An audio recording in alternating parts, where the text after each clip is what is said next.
of that. On Thursday, the House Freedom Caucus, in between drafting impeachment articles and defunding a program to help sick veterans get health care, called for a pause in negotiations. On Friday, the Speaker complied, and his emissaries stormed out of the negotiating session. Since then, they've added new extreme demands to their ransom list, including provisions of the Partisan Child Deportation Act, which passed without a single Democratic vote. The Speaker insists that there won't be draconian cuts and yet continues to say the spending levels must go down. His position is simply untenable. Based on what Republicans have shown us with their appropriations bills, we are looking at a 30% cut across the board to the remaining domestic programs. That's based on what we know. The chaos and the confusion has now drifted into the committee room. 4 appropriations bills are now on pause, and the full committee markups have now been delayed. House Democrats are not going to sign on to devastating cuts for teachers, food assistance, or Medicaid. Speaker McCarthy needs to get serious before he sends the country spiraling into a recession. Now recognize Vice Chair Ted Lieu. Thank you, Chairman Aguilar. Remember the last time when Democrats controlled a chamber and we went to the brink of defaulting on the debt and crashing the economy under a Republican president? Yeah, me neither, because Democrats aren't extreme. This is beyond the norm, and if you describe this as a negotiation of both sides issue, you're misleading the public. Because Republicans have this button here that they push, and it's crash the economy. So they can say, hey, you don't provide billions for a border wall, we're going to push this button and crash the economy. You don't go to agree to these devastating cuts, they're going to cause over 100,000 jobs to be lost, we're going to push this button here and crash the economy. This is not a negotiations. This is a hostage taking, well beyond the norm. And this is how you should report it. Yield back. Questions? Nick? On the discharge petition, looks like you guys are getting pretty close to getting every single Democrat on board. What is your pitch to Republicans on that petition, especially when Democrats haven't decided yet on what will be discharged? Our position to Republicans is let's avoid this catastrophic default. If you're serious about avoiding default, come talk with us. We have said that this is a break glass provision. We are happy to engage with them and to talk with them about measures that will prevent us from a catastrophic default that would hurt the economy and is Republican-led. We want to make sure that we are doing everything we can to create an opportunity to avoid that. And so our pitch to them is simple. Don't just talk moderate when it comes time to give interviews and go on TV. Work with us. Govern.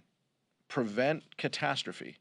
That's our overarching message. If they want to be partners in this, they know how to find us. And we're happy to work through solutions that can get to 218 votes.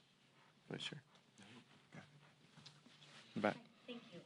So Speaker McCarthy told us last night that he and the president are in agreement that if permitting reform is a part of a deal on the debt ceiling, it would have to address removing red tape for oil and gas projects in addition to renewable energy projects, and maybe even that the permitting reforms that would help fossil fuel projects would actually come ahead of renewable energy projects, and that you would deal with that at a later date.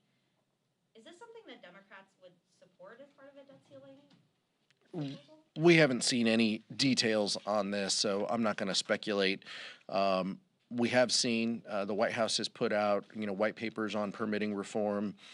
There are efforts here in the House. The Democrats are working on. The new Democratic coalition has put together some items on permitting reform that includes transmission as well. We believe that renewable energy is important and offers an ability to create jobs and provide energy in the future. We want to make sure that isn't delayed or compromised. Those are our principles. We're happy to have conversations about what that entails, but we don't have any details at this point on what could be included. Max? So 6 days ago, you said you were incredibly scared with how the debt limit situation was. 6 days later, how do you describe your feelings about the chances of default? Yeah, still, I think a lot of us are, a little shocked that we keep getting this close. 10 days, 9 days. This is tough. This is not where we should be.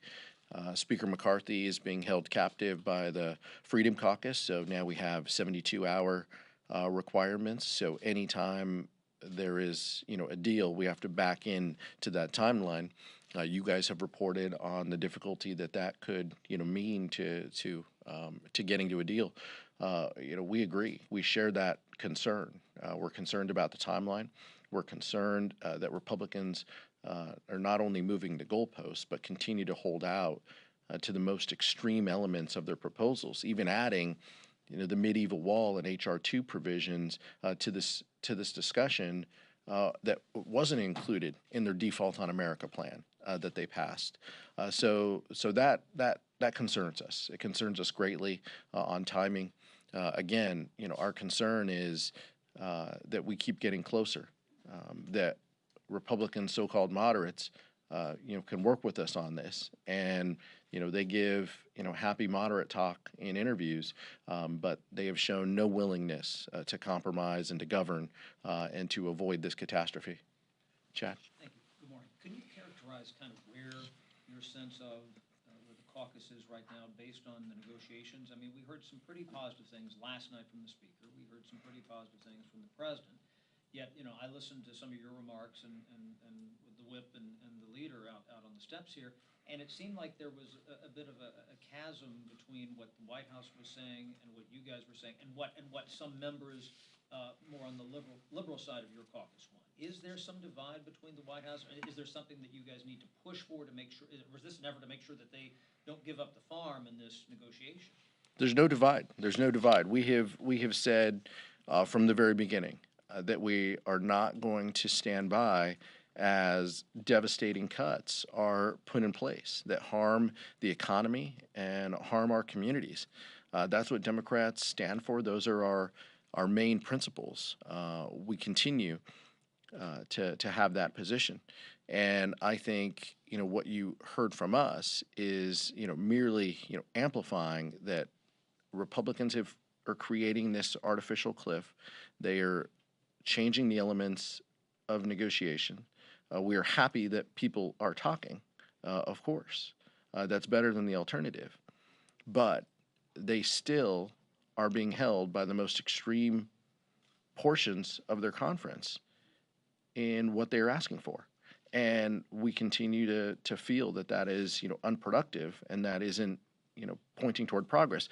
The president has said we want to make robust investments in our budget. It'll create jobs, it'll help our communities, it'll support our economy. Republicans have said we want to roll back to FY22 cuts. We want to cut $130 billion out of the federal budget. We want to take food out of the mouths of families. What the president has come back at, what you heard the leader say, is we can have conversations about holding the line on spending at FY23 levels. That is a completely reasonable position in exchange for a 2-year increase in the debt limit. Let me just follow up for a minute. Was your audience at that point, though, the White House last night? I mean, trying to say, as you just put it, don't give up too much. Hold the line on that spend. Is that your audience last night? I think the White House knows exactly where we are, and we've communicated that to them. What the Democratic whip and the Democratic leader also, what we all have in front of us is making sure that whatever is agreed to has the votes. And it has been very clear from the beginning that Kevin McCarthy cannot carry a bill to fix the debt limit that has 60 votes in the Senate and has support here.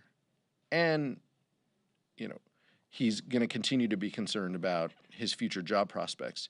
So what we are saying is, let's get to the bottom of this. Let's have conversations about where this lands. But holding firm to their continued positions to harm the economy and hurt our communities is not where this should end up. And I just want to add why this situation is different than other budget negotiations and so on, because a default is permanent. We can't reverse it. Once it happens, companies and businesses and banks and other countries will know we defaulted once on our debt, and that, in fact, the validity of our public debt can be questioned. And that is going to have permanent ramifications for the American people and their children and their grandchildren. In the back. Assuming the deal does come together, how heavy of a lift do you think you guys are going to have in terms of how many votes you're going to need to deliver? And if a deal comes out of this that has Joe Biden's stamp of approval, should we assume that that's going to be easy, that's an easy message to House Democrats, or do you think that's going to be difficult if you guys have to deliver 80, 90 votes? I think that's a question for the Democratic whip. Thankfully, that is not the position that the vice chair and I have today. Look, I mean, the reality is, you tell me what's in the deal, and we can probably have a conversation on how many votes that we can provide within our caucus. We don't know the elements of what's in the deal, and so we couldn't speculate. But I don't think anybody should assume that the Democratic caucus is going to support something that harms our economy, no matter who supports it. Are you open to cutting the unspent COVID funds? Because we've seen Republicans talk about that quite extensively. We've heard that as well. We're not going to talk about the different elements of this, but questions about permitting reform, unspent COVID funds, all of those are being discussed by the White House negotiators and the congressional majority negotiators. We think that those are conversations that can be had. I think both sides might disagree on what is unspent, unobligated, all of those terms that we talk about, here, and what that means. But look, if there are savings to be had, we're willing to entertain them. Last question. The other day, President Biden said, on the merits, I would be blameless. On the politics, no one would be blameless. Do you think this is all on Republicans, or do you think both sides deserve some blame here? Look, I think the American public expects their leaders to solve problems and to help make their lives better. And right now, as we get closer to default, that's not helping. We could see, as the vice chair mentioned, real harm to families and communities. Interest rates could rise, borrowing levels could be elevated, costs to borrow that hurt the American family, rising interest rates affecting car payments and housing payments. Those are real things. And that's what matters, and that's what the American public will judge us on. We're less concerned about that, and we're more concerned about solutions and how we avoid this default. Thank you so much. Thank you.